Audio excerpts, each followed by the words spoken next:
प्यारे बच्चों नमस्कार। आज के लेक्चर में हम आपको न्यूमेरिकल इंटीग्रेशन पढ़ाने जा रहे हैं। ये आपका डेफिनेट इंटीग्रल का ही एक पार्ट है। बस इसमें क्या है कि हम न्यूमेरिकल वैल्यू निकालेंगे, जो आपका इंटीग्रेशन है उसकी न्यूमेरिकल वैल्यू। तो आइए जानते हैं क्या होता है न्यूमेरिकल इंटीग्रेशन। इसको हम कहते हैं संख्यात्मक समाकलन, इंग्लिश में इसको कहते हैं न्यूमेरिकल इंटीग्रेशन। तो इसमें होता क्या है, एक आपको फंक्शन गिवन है जिसकी लिमिट आपको a टू b गिवन होगी। तो इसे हम इस तरह भी लिख सकते हैं कि integration a to b y dx। इसका मतलब क्या होता है? इसका मतलब होता है एरिया फाइंड करना। ग्राफिकली हम आपको समझा देते हैं। ये आपकी x एक्सिस है, ये y एक्सिस है, ये आपको कोई फंक्शन गिवन है fx। देख लीजिए कैसे जा रहा है। ये x एक्सिस को आपको दो बिंदुओं पर काट रहा है, ये x इक्वल टू a और x इक्वल टू b। तो हम यहाँ पे तीन बिंदु ले लेते हैं, a b c। तो इसका जो मीनिंग है integration of a to b fx dx, इसका मतलब है कि आपका area of loop a b c a means हमें इसका एरिया फाइंड करना है। वो कैसे फाइंड होगा? उसे फाइंड करने के लिए हम क्या करेंगे, ये जो आपका लूप है यानी कि जिसका हमें एरिया फाइंड करना है, उसे हम कुछ पार्ट्स में डिवाइड कर लेते हैं। वो अब हमारी मर्जी है कि हम इसे कितने पार्ट में डिवाइड करें, 2 पार्ट में डिवाइड करें, 3 में करें, 4 में करें या n में करें। तो इसे हम छोटे छोटे पार्ट में डिवाइड कर लेते हैं। देखिए यहाँ पे जैसे इसकी लिमिट दी गई है a टू b, तो यदि हम b माइनस a करें तो वो इस इंटीग्रल की लेंथ आ जाती है, यानी कि इसकी लेंथ कितनी है, b माइनस a। उसे हम क्या करेंगे, यहाँ पे हमने दिखाया है कि जो इस लेंथ को हम छोटे छोटे पार्ट में n पार्ट में हमने डिवाइड कर लिया। तो यदि b माइनस a को हम n पार्ट में डिवाइड करें तो वो आपकी एक भाग की लेंथ आ जाती है। यानी कि अगर हम यहाँ पे बात करें तो ये जो छोटा सा भाग बन रहा है ये आपका h है। ये सारे इक्वल पार्ट हैं इसके, ये नहीं कोई छोटा है कोई बड़ा है, ये सारे बराबर भाग हैं। तो यहाँ हम देख लेते हैं h का जो फॉर्मूला बन जाएगा b माइनस ए अपॉन एन। यहाँ बता देते हैं b जो है आपकी अपर लिमिट है, a आपकी लोअर लिमिट है, n क्या है, जितने भागों में आपने इसको ब्रेक किया वो आपकी मर्जी है। इसे 2 भाग में भी ब्रेक कर सकते हो, 3 में भी, 4 में भी, तो आपकी मर्जी है। तो n क्या है, जितने नंबर ऑफ पार्ट्स, कितने पार्ट में आपने उसको डिवाइड किया। h length of one part, तो इस फॉर्मूले से h निकल के आ जाएगी, जिसको हम कहेंगे कि ये एक भाग की आपकी लंबाई है, यानी कि जो एक भाग की चौड़ाई है वो h है। तो इसमें आपको करना क्या है, जितने भाग में आपने इसको तोड़ा है, n भागों में आपने इसको तोड़ा है, तो हम क्या करेंगे कि जो फंक्शन है इस फंक्शन की वैल्यू इन सारे बिंदुओं पर निकालते हैं। यानी कि सबसे पहले एफ ए निकालेंगे, फिर उसके बाद जो बिंदु होगा उस पर, फिर नेक्स्ट पे। तो इस तरीके से ये आपके y1 y2 y3 dash dash yn आ जाएंगे। यानी कि जो पहली वैल्यू आएगी a रखने से वो आपका y1 होगा, दूसरी वैल्यू जो रखोगे वो y2 होगा, जब तीसरी वैल्यू रखोगे तो y3 होगा। तो अब जानते हैं इस मेथड को सॉल्व करने के लिए आपके पास 3 मेथड हैं। सबसे पहला ट्रेपेजॉइडल रूल, जिसे हम समलंबी नियम कहा गया है। सेकंड है सिम्पसन 1/3 रूल, सिम्पसन का 1/3 नियम। और थर्ड है सिम्पसन 3/8 रूल, सिम्पसन का 3/8वां नियम। तो इन्हें आपको याद रखना है। तीनों जो ये मेथड हैं ये बस थोड़े ही, इनमें थोड़ा हल्का हल्का चेंज है, ज़्यादा चेंज नहीं है। इनमें क्या करना है, आपको तीनों के फॉर्मूले याद करने हैं। यहाँ तक तो आपको ये करना ही करना है न्यूमेरिकल इंटीग्रेशन, कि आपको ये क्वेश्चन दिया होगा, उसकी लिमिट को n भागों में तोड़ने के बाद ये सब वैल्यू निकल जाएगी, y1 y2 y3 yn। इसके बाद आपके मेथड अप्लाई करने हैं कि हमें किस मेथड से इसकी वैल्यू निकालनी है। तो आपके यहाँ पे 3 मेथड हैं, ट्रेपेजॉइडल, सिम्पसन 1/3, सिम्पसन 3/8। तो हम पहला देख लेते हैं फॉर्मूला, ट्रेपेजॉइडल रूल। इसमें आपको ध्यान रखना है कि जो ट्रेपेजॉइडल रूल है, जो समलंबी नियम है, वो आपको कहाँ अप्लाई करना है। ये वहाँ अप्लाई होगा जहाँ आप n इक्वल टू 1 या मल्टीपल ऑफ वैल्यू 1 लोगे। यानी कि जब आप उसको ब्रेक करोगे उसके क्षेत्रफल को, या तो इसे 2 भागों में, 3 भागों में, 4, जितने मन चाहे उतने भागों में आप इसे ब्रेक कर सकते हो। तो जो ट्रेपेजॉइडल रूल है उसे तो आप कहीं भी लगा सकते हो, चाहे आप इसे 2 भागों में तोड़ लो, 3 भागों में, 4 भागों में। लेकिन जो सिम्पसन 1/3 रूल है उसे अप्लाई करने के लिए आपको n की जो वैल्यू है वो मल्टीपल ऑफ 2, यानी कि जो आपको भागों में तोड़ना है, या तो उसे 2 भागों में तोड़ोगे या 4 भागों में, यानी कि मल्टीपल 2 के मल्टीपल क्या क्या होते हैं, 2 के मल्टीपल 2, 4, 6, यानी कि 2, 4, 6, 8। इस तरीके से आप जब number of multiple value of 2 की उसमें तोड़ोगे तो आपका ये सिम्पसन 1/3 रूल अप्लाई होगा। फिर आपका सिम्पसन 3/8 रूल, इसमें क्या है कि आपको n की वैल्यू क्या लेनी है, मल्टीपल ऑफ 3, यानी कि ये फॉर्मूला वहां पे अप्लाई होगा जहां पे आपकी n की वैल्यू या तो 3 होगी, या 3 का मल्टीपल 6, 3 का नेक्स्ट मल्टीपल 9, 12। तो तीनों में आपको समझ में आ रहा होगा कि ये तो आप कहीं भी लगा दीजिए फॉर्मूला, n की कुछ भी वैल्यू हो। सिम्पसन 1/3, n की जो वैल्यू है वो मल्टीपल वैल्यू ऑफ 2 होनी चाहिए, और जो सिम्पसन 3/8 रूल आपका अप्लाई होगा उसके लिए n की वैल्यू मल्टीपल ऑफ 3 होना ही चाहिए। ये नहीं कि आपने n इक्वल टू 4 रखा और सिम्पसन 3/8 रूल लगा लिया, नहीं, ये रूल नहीं लगेगा। ये रूल वही लगेगा जब आपने इस एरिया को कितने पार्ट में डिवाइड किया हो, या तो 3 में, या 6 में, या 9 में, तब जाके ये आपका रूल अप्लाई होगा सिम्पसन 3/8। तो इनके फॉर्मूले जान लेते हैं क्या है। ट्रेपेजॉइडल का क्या है, integration a to b fx dx, इसका फॉर्मूला है h/2 into y1 plus yn, यानी कि फर्स्ट टर्म लास्ट टर्म का एडिशन ब्रैकेट बंद, प्लस 2 इंटू बाकी जितनी भी आपकी y2, y3 dash dash yn-1 की वैल्यू बची, जो आप पहले ही निकाल चुके हो, y1, y2, y, ये जितनी भी वैल्यू आपने निकाली है उन सबका एडिशन हो जाएगा। इसे हमने दूसरी फॉर्म में लिखा है h/2 first and last term plus 2 into all term. f means first term, l means last term, h means length of 1 part. तो ये फॉर्मूला आपको याद रखना है। सिम्पसन 1/3 रूल में क्या है, integration a to b fx dx equal to यहाँ पे h/3 first and last term का addition plus 2 into y3, y5, y7 dash dash plus 4 into y2, y6, that is यहाँ पे तो y1 की क्या है, ऑड टर्म आ जाएगी सारी, और यहाँ पे y की इवन टर्म आ जाएगी, इवन मीन्स सम। तो इसे हम लिख सकते हैं that is h/3 first and last term plus 2 into odd terms plus 4 into even terms. O means odd term का addition, E means even terms का एडिशन। फिर आपका थर्ड में सिम्पसन 3/8 रूल का जो फॉर्मूला है, integration a to b fx dx, इसमें आपका 3h/8 आएगा इंटू y1 प्लस yn, यानी कि first term plus last term plus 3 into, इसमें आपको ध्यान रखना है specially, y2 plus y3 plus y5, y6 dash dash plus 2 into y4, y7 plus dash dash, यानी कि पहली और लास्ट की टर्म आ जाएगी प्लस 3 इंटू दूसरी, तीसरी, चौथी छोड़ देंगे, पांचवी, छठी, सातवीं छोड़ देंगे, आठवीं, नौवीं, जो टर्म आप यहां पे छोड़ोगे वो यहां पे 2 की मल्टीपल में आ जाएगी। तो ये जो तीनों फॉर्मूले हैं ये आपको याद रखने हैं। अगर आपने ये फॉर्मूले याद कर लिए, तीनों फॉर्मूलों को अगर आपने याद कर लिया तो आपसे क्वेश्चन हो जाएगा। हम एग्जाम्पल लेते हैं, एक एग्जाम्पल लेते हैं, इससे आपके तीनों मेथड एक साथ क्लियर होंगे। तो हम लेते हैं क्वेश्चन,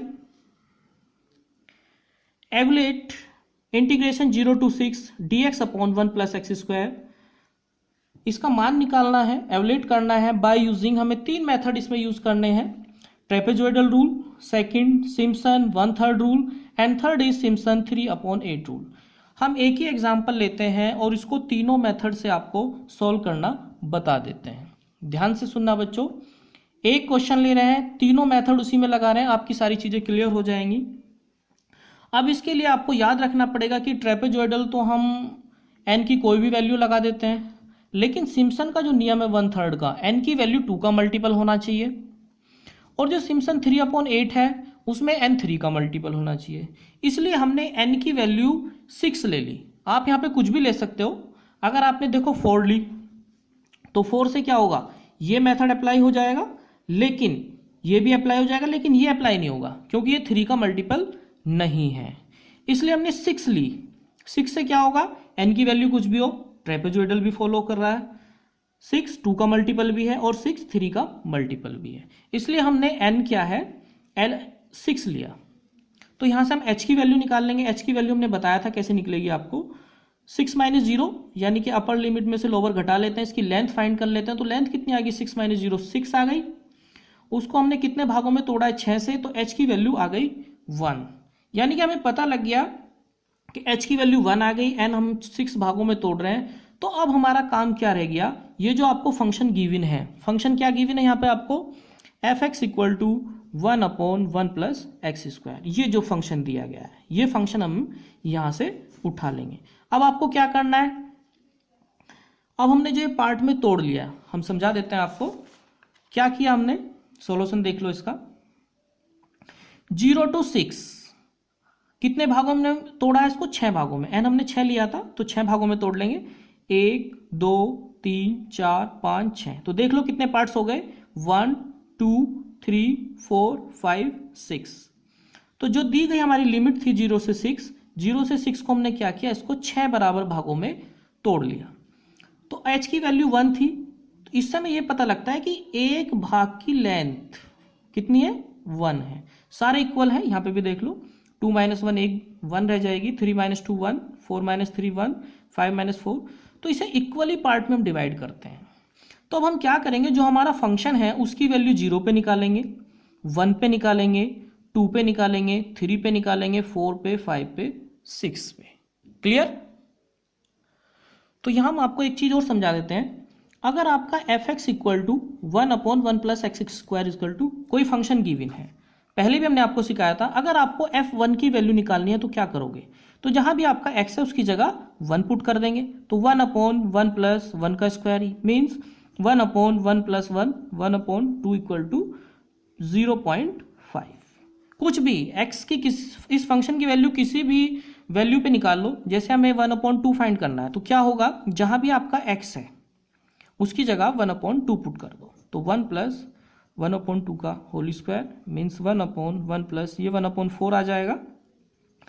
ये एलसीएम वगैरह लेके इसको हम सॉल्व करेंगे तो 1/4, 5/4, ये 4 ऊपर चला जाएगा तो ये आ जाएगा 4/5। तो ये होती है फंक्शन की वैल्यू निकालना, ये आपको आना चाहिए। अब हम अपने क्वेश्चन पे चलते हैं वापस।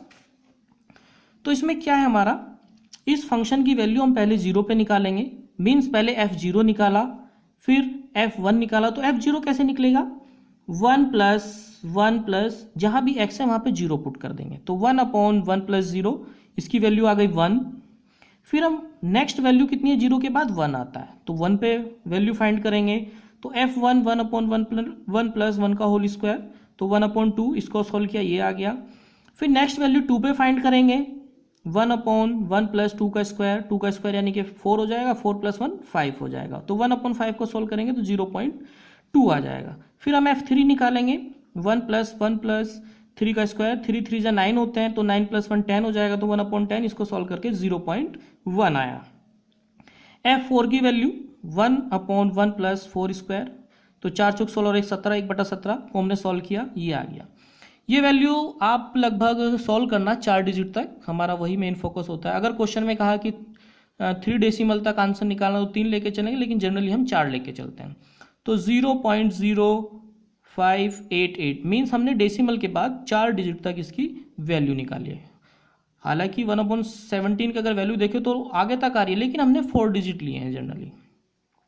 फिर हमने f5 निकाला, 1/1 + 5 का स्क्वायर, इसी फंक्शन में रखते चले जाएंगे, तो 25 और 1 26, इसकी वैल्यू ये आ गई f6 की।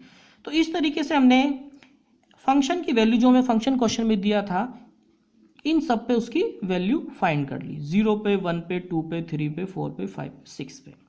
अब यहाँ मेन चीज आती है, जो आपने ये वैल्यू निकाली, इनको हम मान लेते हैं कि जो पहले है y1, सेकेंड वैल्यू निकली, इसे y2 मान लेते हैं, थर्ड पे y3, फोर्थ नंबर पे ये है तो y4, y5, 6 नंबर पे y6 और लास्ट की हो जाएगी y7। यहाँ आपको ध्यान रखना है, अगर हमने 6 भागों में बांटा है तो जो y की वैल्यू एक ज़्यादा आएगी। यहाँ देख लो, क्योंकि हमने इसको 6 पार्ट में डिवाइड किया है, तो जो y की वैल्यू है, जो हमारी कोटि है, y को हम यहाँ पे कोटि यानी कि ऑर्डिनेट्स बोलते हैं, तो इसकी वैल्यू 7 हो जाएगी। 1 2 3 4 5 6 7। क्लियर? तो हमारी y1, y2, y3, y4, y5, y6, y7। अब कुछ बुक में क्या है कि वो y1 ना लेके y0 से स्टार्ट कर रहा है अपना क्वेश्चन। क्लियर? कुछ बुक में क्या किया उसने, y1 से ना लेके वो y0, y1, y2, लेकिन हम जो लेके चले हैं y1 से। हमने जितने भी फॉर्मूले आपको पीछे नोट कराए हैं वो इसी बेस पे कराए हैं कि आपको y0 का ही नहीं मानना, आपको क्या करना है, हमेशा y1 से स्टार्ट करना है। तो इसमें एक चीज़ और समझ लो, यहाँ पे y1 क्या है, पहले नंबर की टर्म है, y2 दूसरे नंबर की टर्म है, y3 तीसरे नंबर की टर्म है, y4 चौथे नंबर की, y5 पाँचवें नंबर की टर्म्स है, और y6 छठे नंबर की टर्म्स है, और y7 6 नंबर की टर्म्स है। अगर हम यहाँ पे बात करें कि कौन सी टर्म इवन नंबर पे आती है, कौन सी ऑड नंबर पे आती है, तो पहले नंबर पे तो ये आती है first term y1, last term पे जाएंगे तो ये रही लास्ट टर्म y7 इस क्वेश्चन में। अब हम इवन नंबर की बात करें, इवन का मतलब हम आपको समझा देते हैं, सम से होता है। सम मतलब 2 4 6 8 10 12। तो दूसरे नंबर पे कौन कौन सी टर्म आ रही है, ये रही y4 फोर्थ नंबर पे आती है, y6 सिक्स नंबर पे आती है, यानी कि ये जो है ये आपकी इवन टर्म्स कही जाएगी इसमें। उसके बाद ओड टर्म्स, ओड का मतलब होता है विषम, यानी कि तीसरे नंबर 1 तो हम ले चुके हैं, 1 हम पहले ले चुके हैं, तो ये तीसरे नंबर पे, ये आपकी तीसरे नंबर पे, इसके बाद पांचवें नंबर पे। अगर इसके बाद भी सातवीं टर्म इसलिए ले रहे क्योंकि 7 वाला जो है वो हम पहले ले चुके हैं, फर्स्ट एंड लास्ट फॉर्मूले में पहले लिखी जाती है, तो जो टर्म एक बार आ चुकी है वो दोबारा नहीं आएगी। तो तीसरा पांचवा और भी टर्म होती तो वो इसमें और टर्म है। तो पहला जो हमारा रूल है ट्रेपेजॉइडल, उसको लेके चलते हैं। फॉर्मूला आपको याद होना चाहिए। फॉर्मूला क्या था, इंटीग्रल 0 to 6 1/x²। अपना क्वेश्चन लिखेंगे तो उसका फॉर्मूला होता है h/2 first and last term plus 2 into all terms. तो इसमें क्या होगा, इनकी बस सबकी वैल्यू रखनी है ध्यान से। तो 1/2 फर्स्ट टर्म कौन सी है, ये रही फर्स्ट टर्म, 1 वैल्यू रख दी। लास्ट टर्म कौन सी है, y7 की वैल्यू 0.027 रखी गई, प्लस 2 इंटू ऑल टर्म, जितनी भी अब रिमेनिंग जो टर्म बच जाती है फर्स्ट एंड लास्ट को छोड़ के उन सबको ऐड कर देंगे। 0.5 ये रहा, 0.2 ये रहा, 0.1, 0.0588, 0.0385, इसे बस अब सॉल्व करना है और कुछ नहीं है।